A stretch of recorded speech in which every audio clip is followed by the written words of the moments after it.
¿En qué medida los medios masivos de comunicación, que siempre tuvieron un gran peso, pero que ahora lo tienen mucho más porque son grandes corporaciones, ¿no? ¿En qué medida los medios masivos de comunicación han reemplazado a los militares en el debilitamiento y derrocamiento de gobiernos? Lo que pasó con los medios es que la poca o mucha objetividad que se podía tener cuando los intereses no eran tan propios como lo son hoy día, se ha perdido justamente porque incursionaron en todas las formas de poder que hay. Cuando nosotros hablamos del Grupo Clarín, estamos hablando de quienes tienen intereses con la industria a través de Techint, de quienes son socios de industrias, de quienes son socios en el agro. Estos días justamente transcurre algo de lo que ellos son los dueños, los promotores y los grandes ganadores. Entonces, el agro, la industria, lo que científicamente tenga que ver con lo que se vende, es decir, las computadoras que vendieron en la ciudad de Buenos Aires. Es decir, esa suma de intereses los ha sacado del rol deseable de mantener una distancia con los protagonistas para que hubiese un poco de objetividad. Tener ideología, ser de derecha o ser de izquierda va en la matriz de la conformación de los diarios, sobre todo en estos países donde nacieron para consolidar el sentido liberal de la vida. Los primeros diarios siempre fueron liberales y en todo caso los otros surgían como una respuesta.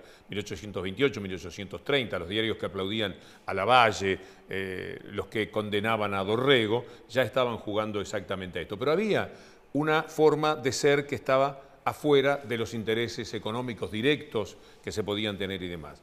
Estos últimos años, estas últimas décadas marcaron un ascenso violentísimo hacia otro tipo de intereses que no sean los periodísticos. Ya no es defender el neoliberalismo por una cuestión de ideas, es defender el neoliberalismo porque están adentro de los intereses de lo que el neoliberalismo le genera.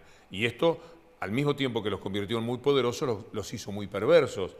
Perversos y poderosos pueden tener ese poder que sustituye en su momento, y ojalá que no tengan tanto éxito, el poder que tuvieron los militares frente a las convocatorias de los neoliberales toda vez que estaban desalojados del poder. Lo que ha sucedido en las sociedades contemporáneas es que los sujetos que la habitan, en verdad, viven en el interior de una dinámica atravesada por los medios de comunicación. Se levantan con los medios de comunicación, se acuestan con los medios de comunicación, educan, entre comillas, a sus hijos a través de los medios de comunicación, se miran a sí mismos a través de los medios de comunicación, narran el mundo y la vida a través de los medios de comunicación. Esto supone que es algo muy complejo, que ahí hay una lucha muy complicada. Por un lado, los intereses económicos, que los medios de comunicación y las empresas ya no son puramente comunicacionales, están atravesadas por el capital financiero, por la gran industria, representan una manera de concebir la sociedad, de estar en la sociedad. Por eso la disputa es mucho más difícil también, porque producen subjetividad, producen lenguaje, producen sentido común. Clarín no es solamente ese diario que hoy tiene la imagen de quien ocupa un lugar cada vez más claro para la sociedad respecto a los intereses que defiende, que son sus propios intereses. Clarín durante más de 60 años construyó sentido común en el hombre y la mujer de nuestra sociedad.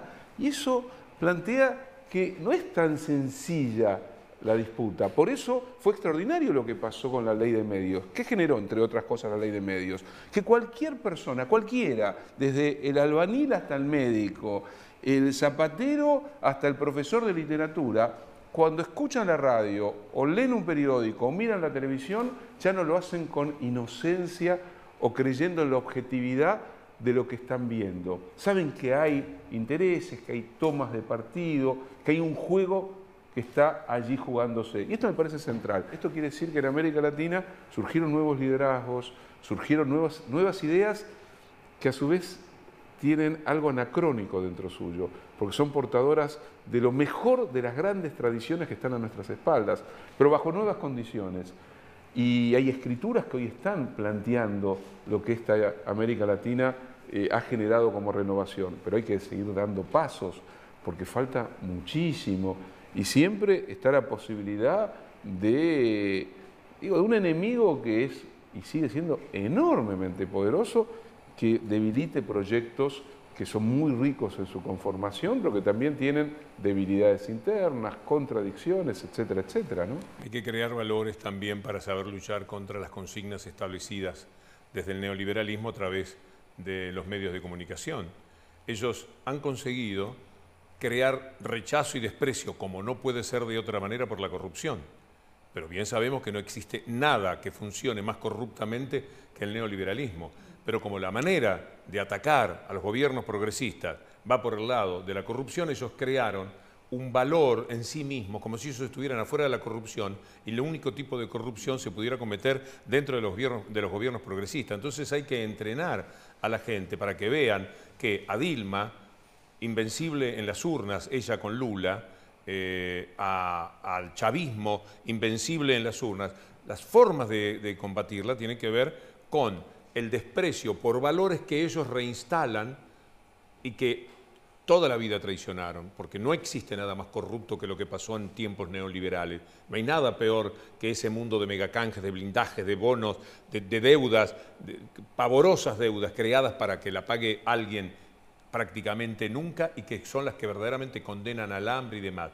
Ellos se basan en las corrupciones aisladas, personales, que puedan existir en esos regímenes, porque en políticas públicas no pueden competir. Lo grave es que las políticas públicas sean corruptas y el neoliberalismo, sus políticas públicas son corruptas, son básicamente corruptas porque tienen que ver con el egoísmo, con el individualismo, con la concentración, con llevarse por delante el bienestar de la mayoría de la gente en nombre de la élite a la que se van a favorecer. Entonces, la gran función que tienen que cumplir todos estos pensadores, con Ricardo y todos los que vienen aquí, es ayudarnos a fortalecernos en la observación del hecho cotidiano.